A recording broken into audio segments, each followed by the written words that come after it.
नमस्कार प्रेक्षकांनो, लपंडाव मालिकेमध्ये आजच्या धमाकेदार भाग आहे आणि या धमाकेदार भागामध्ये आपल्याला असं बघायला मिळत आहे की कान्हा म्हणतो हे काम तुमचं एकट्याचं नाही आहे, कारण की हे सगळं जो खेळ खेळलेला आहे ना त्यामध्ये नक्कीच तुम्हाला कोणीतरी सामील आहे.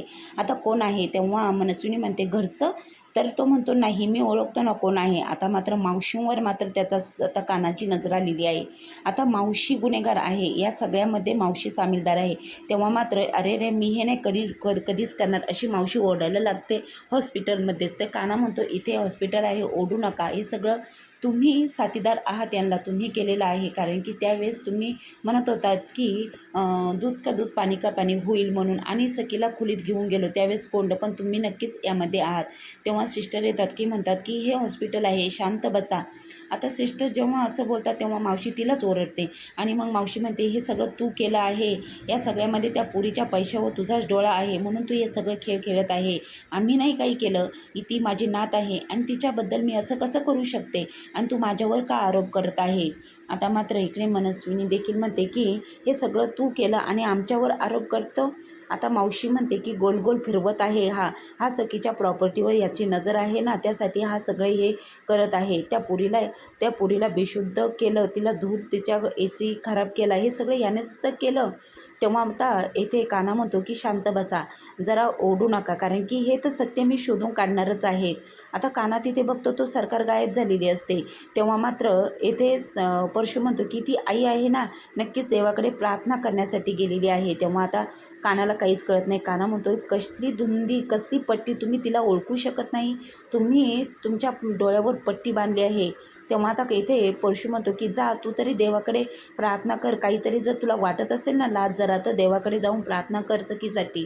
आता इकडे ही मनस्विनी तर वेगळंच डॉक्टरांना भेटायला आली असते, ते डॉक्टर कदम, ज्यांनी सखी इथे मनस्विनीच्या डोळ्याची सर्जरी केलेली असते. कारण की ती म्हणते की इथे डॉक्टर तुम्ही काय करता आहात आणि इथे कसे तुम्ही. तेव्हा डॉक्टर म्हणतात की तुम्ही कशा इथं, तुम्ही इथे काय करता आहात. तेव्हा आता सरकार म्हणते की मी सरकार आहे, मला प्रश्न विचारायचे नाही, तुम्ही इथे काय करत आहात. तुम्ही आत्ताच्या आत्ता इथून चालते व्हा, नाही तर तुम्हाला इथून जिवंत जाण्याचा मार्गसुद्धा तुम्हाला मिळणार नाही. कारण की इथे आता तुम्ही एक क्षणभरसुद्धा थांबायचं नाही आणि तुमचं तोंड अजिबात उघडायचं नाही. आता डॉक्टरांना तर डॉक्टर म्हणतात की माझं एक मित्र आहे हे डॉक्टर, म्हणून मी त्यांना भेटायला इथे आलो होतो. आता मी इथे सरकार म्हणते बोट करून डॉक्टरांना म्हणते की आवाज खाली करायचा, मी जे सांगेल ना तेच करायचं, नाहीतर बघा मी तुमची वाट कशी लावेल. या सरकारला वाट लावायला 1 मिनटंसुद्धा लागत नाही. आत्तापर्यंत खूप जणांच्या वाट लावल्या आहे आणि आता तुमची वाट लावायला मला जरासाही वेळ लागणार नाही. तेव्हा आत्ताच्या आत्ता इथून चालतं व्हायचं. आता डॉक्टर इथे आलेले असतात. आता मनस्वी तिथे पोहोचलेली असते. डॉक्टर म्हणतात की पुढचे काही तास जे आहेत ना ते खूप महत्त्वाचे आहे, तुम्ही देवाकडे प्रार्थना करा. सखीचा जीव खूप क्रिटिकल आहे, सिरियस आहे, कारण की धूर खूप खोलवर पोचला आहे, त्यामुळे तिचे ऑक्सिजन लेवल खाली गेलेली आहे आणि त्यामुळे आता सखी खरंच जीवन आणि मृत्यूच्या ह्याच्यात आहे. तुम्ही देवाकडे प्रार्थना करा, तिला लवकर शुद्ध आली पाहिजे, पुढचे 24 तास तिची खूप काळजी घ्यायला हवी, असं जेव्हा डॉक्टर सांगतात तेव्हा सगळ्यांच्या पायाखालची जमीनच सरकते. आता मात्र इकडे कान्हा जो असतो, कान्हा म्हणतो की काय डॉक्टर, पण माझ्या बायकोला मी काहीच होऊ देणार नाही, सखी मॅडमला काहीच होणार नाही. तेव्हा परशू म्हणतो अरे तू काय केलंस ना, तू हे सगळं तूच तर केलं, हे तूच तर त्या सखीला त्या खोलीमध्ये बंद केलं होतं. आता मनस्विनी ती देवा साईनाथा हे काय आहे, माझ्या सखीचा जीव वाचव. आता इकडे मनस्विनी तिरक्या नजरेने कानाकडे बघत असते.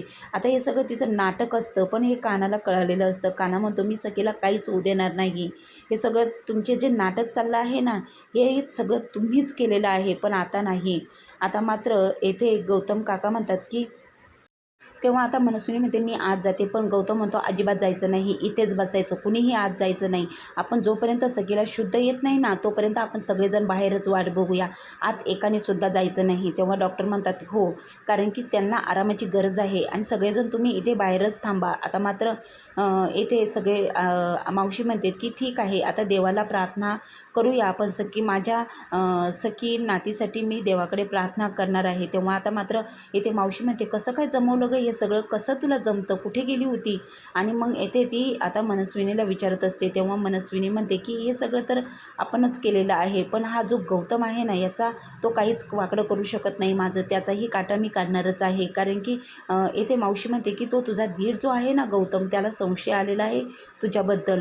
आता मग गौतमला सगळं समजलेलं असतं. मनस्विनी म्हणते की कळू दे, तो काहीच वाकडं करू शकत नाही. इकडे कान्हा मात्र आता साईनाथाच्या मंदिरात आलेला असतो आणि घंटी वाजवत असतो. त्याच्या बायको सखीच्या जीवनासाठी तो प्रार्थना करत असतो. देवा साईनाथा, खरंच हे लग्न म्हणून हे लग्न केलं तेव्हा मलाही माहीत नव्हतं, पण आता मी सखीवर खूप प्रेम करतो, कारण की ती माझी बायको आहे. नकळत आम्ही एकमेकांच्या बंधनात अडकलो गेलो, पण आज मी सखीवर खूप प्रेम करतो. तिला काहीच होऊ देऊ नको साईनाथा, तिला वाचव. आणि मग असं जेव्हा कान्हा देवाकडे प्रार्थना करत असतो सखीच्या जीवनासाठी, कारण की सखी हॉस्पिटलमध्ये असते. आता कान्हाला माहिती असतं की सखी वाचावी, यासाठी तो कान्हा इथे देवाकडे प्रार्थना करत असतो. तेव्हा कान्हा म्हणतो की हे सगळं सरकारने केलेलं आहे, पण यामध्ये सखीचा काहीच दोष नाही. ती निष्पाप आहे, खूप चांगली आहे. खरं खूप दिवसातून तिला तिच्या आईचं प्रेम मिळाल्यामुळे ती चांगल्या आणि वाईट लोकांमधला फरकच समजू शकत नाही. ती तिच्या आईच्या प्रेमात आहे सध्या, त्यामुळे तिला काहीच कळत नाही आहे. आणि मग इकडे आता इथे एक मुलगी दर्शनासाठी आलेली असते. कान्हालाही माहीत नसते ती कोण असते म्हणून. दिवा विझणार असते, कान्हा दिव्याला हात लावतो, तेच तीही त्या दिव्याला हात लावते. आता इकडे डॉक्टर आलेले असतात. तेव्हा डॉक्टर म्हणतात की सखीला शुद्ध आली आहे. खरंच खूप देवाचा चमत्कारच मानावा लागेल, कारण की इतक्या लवकर त्या सखीला शुद्ध आली आहे. आता इकडे सरकार म्हणते की आली पण तिला शुद्ध. खरंच डॉक्टर, तुमचे खूप आभारी आहे, तुमच्या पाया पडते, तुम्ही माझ्या सखीला वाचवलं.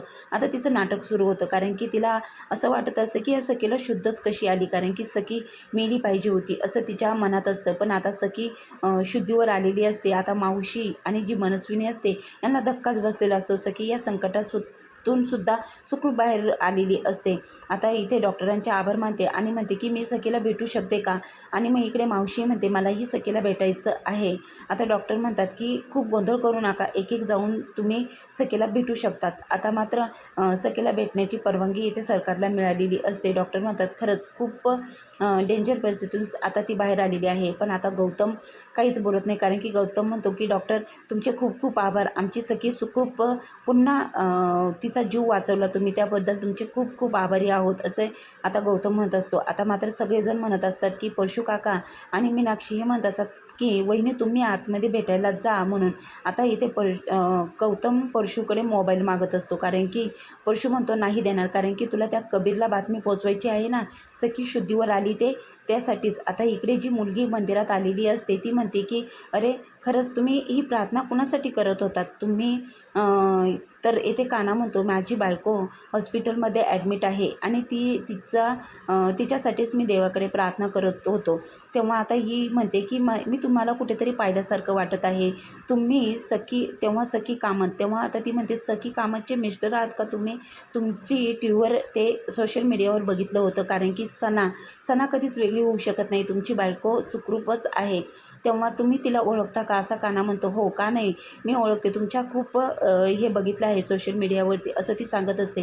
त्यावेळेस तुम्ही ते सना जे आहे ना, सणाला कोणीच वेगळं करू शकत नाही. आणि तुमची खरंच जो पुरुषाला काय कधी रडू येत नाही का, तोही रडू शकतो देवापुढे.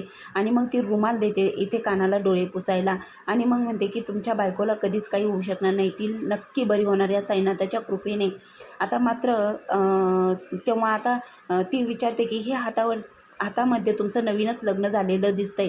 तेव्हा कान्हा म्हणतो तुम्हाला कसं समजलं. तेव्हा ती म्हणते की तुमच्या हातावरती ते जे हळकुंड बांधलेलं आहे ना त्याच्यावरून. तेव्हा आता ती रुमाल देते आणि कानाचे डोळे पुसण्यासाठी, तुम्ही याने डोळे पुसा. तेव्हा आता मात्र येथे गौतमने कानाला फोन केलेला असतो. म्हणतो की सखी शुद्धीवर आलेली आहे. कान्हा म्हणतो की माझी बायको शुद्धीवर आलेली आहे, खरंच साईनाथांची खूप खूप कृपा झाली. तेव्हा मात्र ती म्हणते की हो खरंच साईनाथांची कृपा झाली आणि चांगल्या लोकांसाठी देव नेहमीच धावून येत असतो. आता मात्र सखी शुद्धीवर आलेली आहे. मनस्विनी आणि तिची आई दोघीही सखीला भेटण्यासाठी आतमध्ये आलेल्या असतात. तेव्हा त्या मात्र सखीच्या मनामध्ये आता गौतम आणि कान्हाबद्दल इतकं काही भरून देतात. त्या म्हणतात की तो कान्हा मला हॉस्पिटलमध्ये नाही ते माझ्यावर आरोप केले.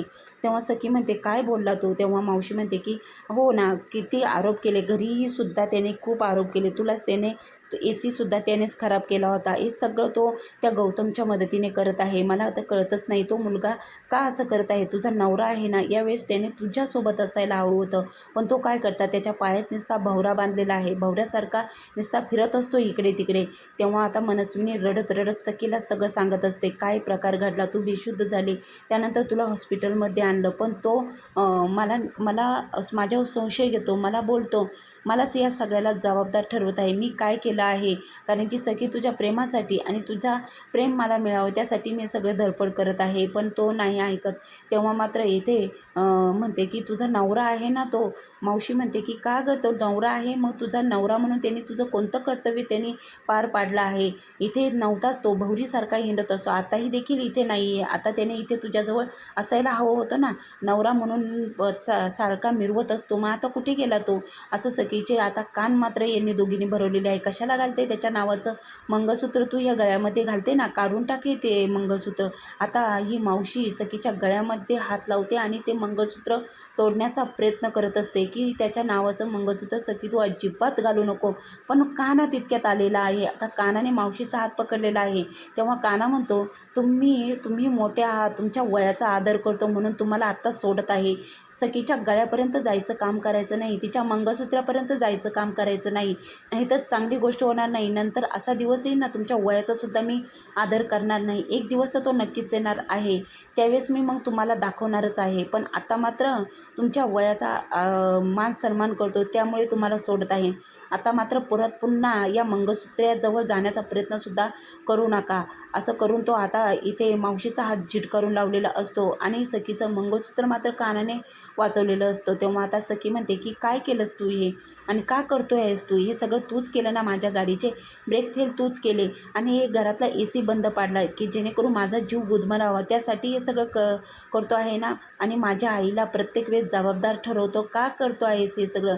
काय नाटक चाललं आहे? तेव्हा आता मात्र इथे काना म्हणतो, हे सगळं मी तुमच्यासाठी नाहीच, मी हे सगळं अजिबात केलेलं नाही आहे. तुम्हाला कळणार नाही, डोळे उघडून बघा. तुम्ही तुमच्या आईच्या प्रेमात तर खरंच हळव्या झाला आहात आणि तुमच्या आईच्या प्रेमापुढे तुम्हाला इतर काही दिसतच नाही आहे. त्या जे सांगत आहे तीच बाजू तुम्हाला खरी वाटत आहे, पण आम्ही जे सांगत आहे ना, ती बाजू तुम्हाला खरी वाटत नाही आहे. तेव्हा मात्र काना येथे सखीला सांगत असतो. तेव्हा सखी म्हणते की माझ्यासमोर उभा देखील राहू नको, काय करतो आहेस तू हे? आणि मग येथे सखी म्हणते की माझ्या प्रत्येक वेळेस माझ्या आईला आरोपी मानतो आहेस तू, प्रत्येक वेळेस तिच्यावर संशय घेत आहे. का करतो आहेस हे सगळं? कशासाठी करतो आहे? आणि तुला काय भेटणार आहे हे सगळं करून? अरे ती माझी आई आहे, खूप दिवसातून मला भेटली आहे आणि हे सगळं तू का माझ्या आईला माझ्यापासून वेगळं करत आहेत, का करतो आहे? तेव्हा आता मात्र काना म्हणतो की सखी मॅडम, तुमचे एक ना एक दिवस मी हे सगळं सिद्ध केल्याशिवाय राहणार नाही. त्यावेळेस तुमचे एक ना एक दिवस तुमचे डोळे नक्की उघडतील, त्यावेळेस तुम्हाला खरं काय आणि खोटं काय नक्की समजेल. आता मात्र मी तुम्हाला किती सांगितलं ना तरी तुम्हाला ते समजू शकणार नाही, कारण की तुम्ही तुमच्या आईवर खूप प्रेम करतात, मी समजू शकतो. पण हे सगळं तुमची ती आई नाही आहे, ती सरकार आहे. का तुम्हाला दिसत नाही आहे? आता मात्र जो साईनाथांचा अंगारा आणलेला असतो तो मात्र आता येथे कानाने सखीच्या कपाळावर लावलेला असतो, कारण की काना सखीवर खूप प्रेम करत असतो, पण सखीलाही कळतच नसतं. आता काना म्हणतो की ठीक आहे, तुम्ही लवकर बऱ्या व्हा, कशा आहात तुम्ही, असं विचारतो. तेव्हा सखी म्हणते कशी असणार आहे, आणि सखीसाठी जो अंगारा आणलेला असतो तो तिच्या कपाळाला लावतो, कारण की अतोनात त्याचं प्रेम सखीवर असतो. पण त्या सरकारच्या घाणेरड्या प्रकरणामध्ये आता मात्र काना अडकलेला असतो आणि सखीसुद्धा अडकलेली असते. आता त्या सरकारचं भांडफोड मात्र आता काना करणार आहे. पुढील भागात आपल्याला असं बघायला मिळणार आहे, जेव्हा आता सखीला घरी सोडून आणणार आहे त्यावेळी आता गौतमचा काटा सरकार काढत आहे. त्यामुळे आता सखीने गौतम बरोबरचे सगळे नातेसंबंध तोडून टाकणार असं तिने सांगितलेलं आहे. गौतम काका, मी तुमची पुतणी आहे असं आहे ना, पण आता मात्र तुम्ही माझे काका नाही, तुम्ही प्रत्येक वेळेस माझ्या आईवर संशय घेतात. आता मात्र आपल्या दोघांमध्ये कोणतंही नातं उरलेलं नाही आहे. आता गौतमलाही खूप मोठा धक्का बसलेला असतो, कारण की सखी तिच्या आईच्या प्रेमात पूर्ण बुडालेली असते. तिला खरं आणि खोटं यातला फरकच कळत नसतो. आता पुढील भाग खूप धमाकेदार असणार आहे, कारण की सरकारचा चेहरा मात्र आता सर्वांसमोर काना आणल्याशिवाय राहणार नाही. पुढील भागात अत्यंत जबरदस्त ट्विस्ट आहे. आता गौतम बरोबरचे सर्व संबंध आता सखी तोडून टाकणार आहे. आणि आता इकडे मासाहेब ज्या असतात ना, मासाहेबांनी सुद्धा आता कानाला सांगितलेलं असतं की तुझ्या वडिलांची ही अस्थी आहे, याचं बघ आता तुला काय करायचं आहे. त्या सरकारचं खरं रूप सगळ्यांसमोर आणायचं आहे. आता कानाने शपथ घेतलेली आहे की त्यांच्या वडिलांच्या श्राद्धाच्या दिवशी सरकारचं खरं रूप सगळ्यांसमोर आणणार आहे. आता पुढील भागामध्ये काना खरंच सरकारचं रूप सगळ्यांसमोर आणेल का? सखीला पुन्हा समजेल का तिची आई कोण आहे? सखीला खरं आणि खोटं यातला फरक कळेल का किंवा काना या सगळ्याची सखीला जाणीव करून देईल? आता मात्र जबरदस्त ट्विस्ट आहे. आता काना असं काय करणार आहे की जेणेकरून सरकारचा चेहरा सगळ्यांसमोर येणार आहे? पाहायला विसरू नका, चॅनलला कनेक्ट राहा.